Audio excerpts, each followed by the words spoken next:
నమస్తే. Big breaking చూస్తా ఉన్నాం. ఇప్పటికే ఫోన్ ట్యాపింగ్ వ్యవహారం పైన పలు కీలక నేతలందరినీ కూడా సిట్ విచారణ చేస్తూ ఉంది. పెద్ద ఎత్తున కూడా 160 ఆ పిఆర్సీ పేరుతో కూడా పెద్ద ఎత్తున అందరినీ కూడా నోటీసులు రాత్రికి రాత్రి లేదా పొద్దున్నే నోటీసులు పంపించి మధ్యాహ్నం వరకు ఖచ్చితంగా హాజరు కావాలని చెప్పేసి జూబ్లీస్ పిఎస్ పరిధిలో ఇటు ఎమ్మెల్సీ మాజీ ఎమ్మెల్సీ కవిత కావచ్చు, మాజీ ఎంపీ సంతోష్ రావు కావచ్చు, అలాగే ఇప్పుడు కేటీఆర్ హరీష్ రావులను కూడా విచారించిన తర్వాత కేసీఆర్ని కూడా ఖచ్చితంగా విచారించే ఆలోచన ఉన్నట్టుగా కూడా తెలుస్తూ ఉంది. దీనికి సంబంధించి కేసీఆర్ని విచారించడం కోసం 160 ఆ పిఆర్సీ సంబంధించినటువంటి నోటీసులు ఈరోజు కేసీఆర్ యొక్క ఫామ్ హౌస్ అయినటువంటి ఎర్రవల్లి ఫామ్ హౌస్కి సిట్ అధికారులు బయలుదేరారు. రేపు 11 గంటల వరకు కూడా ఏదైతే ఫామ్ హౌస్లో, ఎందుకంటే మాజీ ముఖ్యమంత్రి కాబట్టి అతన్ని జూబ్లీస్ పియర్స్ వరకు రమ్మంటే బాగుండదేమో అనే ఆలోచనలో కూడా సిట్ ఉన్నట్టుగా కూడా తెలుస్తుంది. దీనికి సంబంధించి ఎర్రవల్లి ఫామ్ హౌస్కి ఈరోజు ఆల్రెడీ బయలుదేరిపోయారు సిట్ అధికారులు. రేపు ఉదయం 11 గంటల వరకు ఎర్రవల్లి ఫామ్ హౌస్లో కూడా ఈ సిట్ విచారణ ఉండనుంది. అయితే ఫోన్ ట్యాపింగ్ వ్యవహారం దాదాపు 2024 మార్చి 10న మొదటి కేసు నమోదైంది దీనిపైన. అప్పటి నుంచి కూడా పెద్ద ఎత్తున దాదాపు 2 సంవత్సరాలు కావస్తా ఉంది. ఇప్పటికీ ఫోన్ ట్యాపింగ్ వ్యవహారం పైన ఇంకా విచారణ పర్వం నడుస్తూ ఉంది. 160 ఆ పిఆర్సీ కింద ఇంకా నోటీసులు ఇస్తూ ఇంకా విచారణ చేస్తూనే ఉన్నారు. మొన్న హరీష్ రావుకు సంబంధించి ఏదైతే ఈ ఫోన్ కాల్లను ఇష్టానురీతిగా విన్నారు, ఏదైతే 11 ఏళ్లుగా ఉన్నటువంటి బీఆర్ఎస్ పాలనలో ఎక్కువగా ఫోన్ ట్యాపింగ్ల వలన ఈ 11 ఏళ్ళు కూడా కాలం గడుపుతూ వచ్చింది. ఫోన్ ట్యాపింగ్ వ్యవహారం లేకపోతే అసలు బీఆర్ఎస్ పార్టీ ఎప్పుడో కనుమరుగైపోయేది. ఫోన్ ట్యాపింగ్ వల్లనే కూడా పెద్ద ఎత్తున కూడా శాంతి భద్రతలను కూడా అన్నింటినీ విఘాతం చేసింది. పెద్ద ఎత్తున భార్యాభర్తల ఫోన్లు కావచ్చు, హీరోయిన్ల ఫోన్లు కావచ్చు, పెద్ద ఎత్తున ట్యాపింగ్ జరిగింది. అటు బండి సంజయ్ కూడా వ్యాఖ్యలు చేసిండు. బీజేపీ నాయకులంతా కూడా పెద్ద ఎత్తున మా ఫోన్లు కూడా ట్యాప్ అయ్యాయి అని చెప్పేసి వాళ్ళు మాట్లాడారు. అలాగే కలకుట్ల కుటుంబంలో ఉన్నటువంటి మాజీ ఎమ్మెల్సీ కవిత కూడా చాలాసార్లు చెప్తూ వచ్చింది, నా ఫోన్ కూడా ట్యాప్ అయింది, నా భర్త ఫోన్ కూడా విన్నారు, ఎంత ఘోరమైన పరిస్థితి అంటూ కూడా చెప్తూ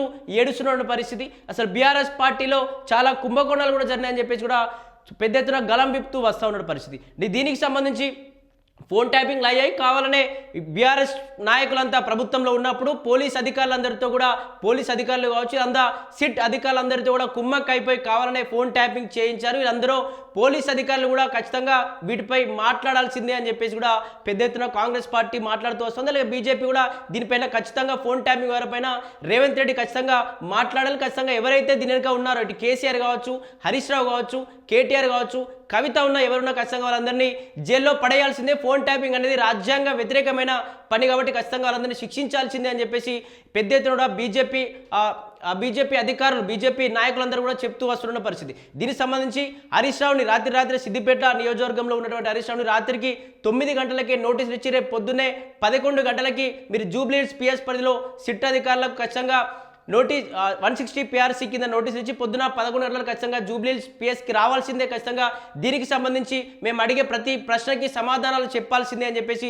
చెప్పడంతో రాత్రే హుట్టిన హైదరాబాద్ వచ్చి పొద్దునే 11 గంటలకి జూబ్లీస్ పిఎస్లో హాజరైన పరిస్థితి. అలాగే కేటీఆర్ కూడా రాత్రే నోటీసులు ఇచ్చి పొద్దున 11 గంటలకి జూబ్లీస్ రావాలని చెప్పి చెప్పారు. అలాగే సంతోష్ రావు కావచ్చు, అలాగే కవితకు కూడా నోటీస్ ఇచ్చిన పరిస్థితి. వీళ్ళందరూ ఏమేమి క్వశ్చన్లు అడిగారు, అసలు వీళ్ళు ఎటువంటి ఆన్సర్ చేశారని చెప్పేసి వాళ్ళందరి నుంచి కూడా వీళ్ళు అడిగినటువంటి ప్రశ్నల యొక్క సమాధానాలన్నీ కూడా సేకరించి రికార్డు రూపంలో భద్రపరచామని చెప్తా ఉన్నారు.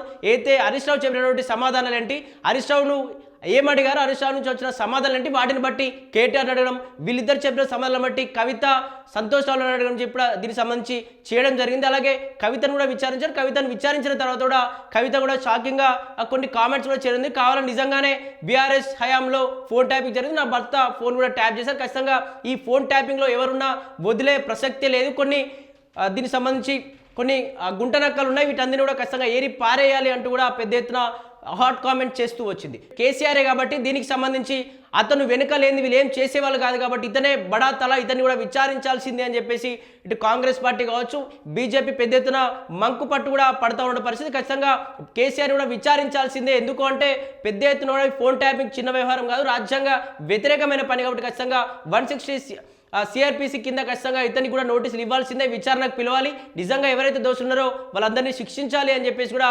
మాట్లాడుతూ వస్తున్న పరిస్థితి. అదే దీనికి సంబంధించి కేసీఆర్కి కూడా సిట్ నోటీసులు ఇవ్వడానికి ఏదైతే ఎర్రవల్లి ఫామ్ హౌస్కు కూడా బయలుదేరినట్టుగా కూడా సమాచారం తెలుస్తుంది. ఎందుకంటే మాజీ ముఖ్యమంత్రి కాబట్టి ఇతను డైరెక్ట్గా జూబ్లీస్ పరిధికి పిలిస్తే కరెక్ట్ కాదేమో అని చెప్పి సిట్ అధికారులు గౌరవప్రదంగా రేపు పొద్దున్నే 11 గంటలకు డైరెక్ట్గా ఎర్రవల్లి ఫామ్ హౌస్లోనే 11 గంటలకు విచారణ కూడా ఉన్నట్టుగా తెలుస్తుంది. ఏదైతే దీనికి సంబంధించి సజ్జనార్ నేతృత్వంలో ఈ విచారణ కొనసాగుతుంది. సిట్ అధికారులు పెద్ద ఎత్తున 9 ఐపీఎస్ అధికారులటువంటి బృందంతో ఈ విచారణ చేపిస్తా ఉన్నారు. రేపు కేసీఆర్ కాబట్టి, మాజీ ముఖ్యమంత్రి కాబట్టి, ఇంకా ఎవరైతే బడా అధికారులు ఉన్నారో వాళ్ళందరితో కావచ్చు, లేకపోతే డైరెక్ట్ సజ్జనారే డైరెక్ట్ కూర్చొని అడిగే ప్రయత్నం ఏమైనా చేయబోతున్నాడు అని చెప్పేసి ఈ విధమైన వార్తలు వస్తా ఉన్నాయి. లేదు, సజ్జనార్ కాకుండా ఇంకా ఇతర ఐపీఎస్ అధికారులు వాళ్ళందరూ కూడా సిట్ అధికారుల్లో మొన్న విచారించినటువంటి అధికారులు కాకుండా ఇంకా పెద్ద హోదాలో ఉన్నటువంటి అధికారులు కూడా విచారించబోతా ఉన్నారని చెప్పేసి కూడా ఈ రకమైన వార్తలు వస్తున్నాయి. మరి చూడాలి నిజంగా ఇన్ని రోజులు ఇటు కేటీఆర్ కావచ్చు, హరీష్ రావు కావచ్చు, కవిత కావచ్చు,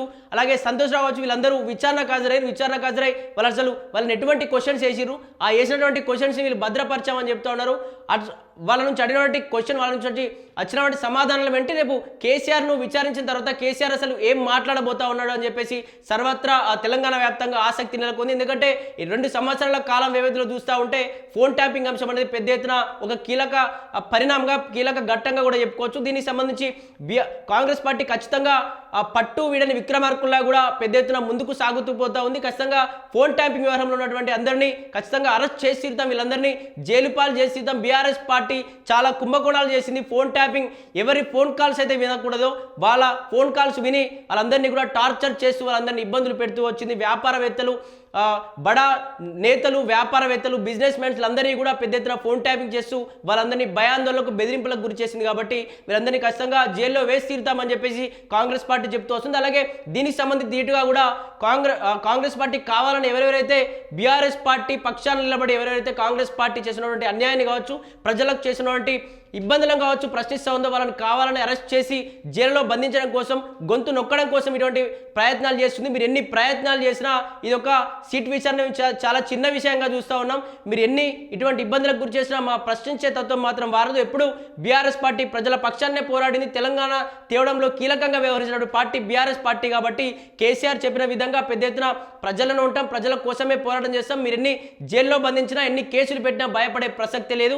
మీరు ఎంత మమ్మల్ని ఇబ్బంది పెడితే అంత జనాదరణ మాకే పెరుగుతుంది తప్ప మీకు ఎటువంటి రూపాయి పాయిదా కూడా వచ్చేది లేదని చెప్పేసి బీఆర్ఎస్ పార్టీ చెప్తా ఉంది. మరి రేపు కేసీఆర్ విచారణ ఉండబోతున్నారని తెలుస్తుంది. నిజంగా ఫామ్ హౌస్లోనే ఉండబోతుందా, లేకపోతే మళ్ళీ జూబ్లీహిల్స్ పిఎస్లోనే, లేకపోతే వేరే ఏదైనా ప్రదేశానికి షిఫ్ట్ చేసే అవకాశం ఉందా? కేసీఆర్ వచ్చిన తర్వాత అసలు బీఆర్ఎస్ శ్రేణుల యొక్క ఏ విధంగా ఉంటుంది, వాళ్ళ యొక్క కేసీఆర్ వచ్చిన తర్వాత ఎటువంటి క్వశ్చన్లు అడగబోతా ఉన్నారు, కేసీఆర్ ఎటువంటి ధీటుగా ఎటువంటి ఆన్సర్ చేయబోతున్నారని చెప్పేసి సర్వత్రా ఆసక్తి నెలకొంది. చూడాలి అసలు రేపు ఏం జరగబోతోంది, నిజంగా ఫోన్ ట్యాపింగ్ వ్యవహారంలో నిజంగా ఫోన్ ట్యాపింగ్ జరిగిందా, ఆ పెద్ద ఏం చెప్పబోతున్నాడని చెప్పేసి రేపు తెల్లవారుజాము కల్లా తెలిసే అవకాశం ఉంది.